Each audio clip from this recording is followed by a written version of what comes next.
आरक्षण मिळणार नसेल तर मुख्यमंत्री देवेंद्र फडणवीस यांना राज्यामध्ये फिरू देणार नाही असा थेट इशारा मनोज जरांगेंनी आता दिलेला आहे। 25 जानेवारीपासून पुन्हा मराठा आरक्षणाचा लढा सुरू करणार असल्याचं जरांगेंनी याआधीच सांगितलंय। अंतरवाली सराटीमध्ये जरांगे आमरण उपोषणाला पुन्हा एकदा बसणार आहेत। मला पाठिंबा देण्यासाठी राज्यभरातनं मराठा समाजानं यावं असं आवाहन जरांगेंनी नांदेडच्या लोहामध्ये केलेलं आहे आणि याच वेळेला त्यांनी सरकारला थेट इशाराच देऊन टाकलाय। देवेंद्र फडणवीस साहेब पहिल्यांदा म्हणायचे, एकनाथ शिंदे साहेब मुख्यमंत्री आहेत, मी त्यांना अडथळा आणत नाही असं म्हणायचे, पण काम होत नव्हतं।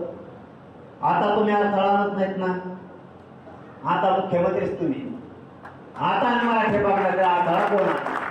त्यांना जर मराठ्याचा द्वेष नसत, त्यांना जर मराठ्याचे लेकरं मोठे वाटत असतील तर 25 जानेवारीला मराठ्यांच्या आरक्षणाचा प्रश्न ते तातडीने मागे काढतील।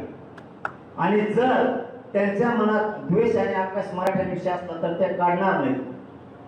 आपण मात्र मग त्यांना राज्यात सुद्धा फिरून देणार नाही हे सरकारला जाहीर सांगा। लोकशाही मराठी ऐका, पहा, जागरूक रहा।